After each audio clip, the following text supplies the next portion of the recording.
বুধবার উদয়পুর উত্তর মহারানী গ্রাম পঞ্চায়েত অফিস প্রাঙ্গণে গোমতী মুক্ত মঞ্চে রাজ্য সরকারের তথ্য সংস্কৃতি দপ্তর ও মাতারবাড়ি আরডি ব্লক যৌথ উদ্যোগে 3 দিন ব্যাপী মহারানী জল উৎসবের উদ্বোধন অনুষ্ঠান অনুষ্ঠিত হয়। উদ্বোধন অনুষ্ঠানে গোমতী নদী পূজন ও মুক্ত মঞ্চে প্রদীপ প্রজ্বলন করে শুভ সূচনা করেন অর্থমন্ত্রী প্রণজিৎ সিংহ রায়। এছাড়া অন্যান্যদের মধ্যে উপস্থিত ছিলেন বিধায়ক অভিষেক দেবরায়, বিধায়ক জিতেন্দ্র মজুমদার, বিধায়ক রামপদ জমাতিয়া, উদয়পুর পৌর পরিষদের পৌরপিতা শীতলচন্দ্র মজুমদার, গোমতী জেলা পরিষদের সহকারী সভাধিপতি সুজন সেন, মাতারবাড়ি পঞ্চায়েত সমিতির চেয়ারম্যান শিল্পী রানী দাস, মাতারবাড়ি আরডি ব্লকের বিডিও সুব্রত দে সহ আরও এলাকার জনপ্রতিনিধিরা। উদ্বোধন অনুষ্ঠানে জল সংরক্ষণ নিয়ে শপথ বাক্য পাঠ করেন মাতারবাড়ি আরডি ব্লকের বিডিও সুব্রত দে। পরবর্তী সময় অর্থমন্ত্রী প্রণজিৎ সিংহ রায়ের হাত ধরে 18 জন সুবিধাভোগী মৎস্য চাষী লাভার্থীদের মৎস্য জাল ও জল রাখার পাত্র দেওয়া হয়।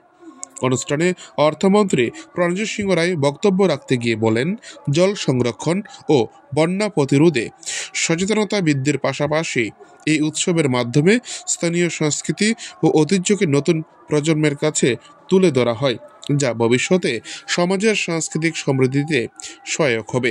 মন্ত্রী বলেন, নদীতে দূষণের মাত্রা কমাতে হবে, তাহলে আগামী দিন গোমতী নদীর জল আরও নানা কাজে ব্যবহার করা যাবে এবং সেচের কাজ থেকে শুরু করে পানীয় জলের জন্য আর কোনো ধরনের অসুবিধা হবে না গোটা উদয়পুরবাসীকে।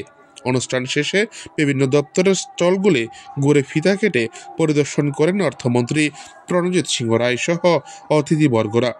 এই অনুষ্ঠানে লোক সমাগমের উপস্থিতি ছিল সারা জাগানোর মতো। মহারানী থেকে নিজস্ব প্রতিনিধি রিপোর্ট, টিভি 100 বাংলা।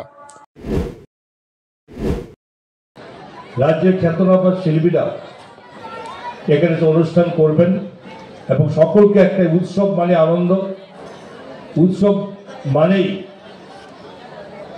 একটা মিলন ক্ষেত্র তৈরি করা। এই সময়গুলোতে মানুষ একটা আনন্দ উপভোগ করে, তো স্বাভাবিকভাবে এই অনুষ্ঠান সেই জিনিসটা করতে যাচ্ছে। এটা আমাদের সংস্কৃতি। ভারতবর্ষ বহু সম্প্রদায়ের মানুষ আমরা একসঙ্গে বসবাস করি, বহু ভাষাভাষীর মানুষ আমরা একসঙ্গে বসবাস করি, কিন্তু আমাদের দেশের সংস্কৃতিকে ধরে রাখা আমাদের সকলেরই কর্তব্য।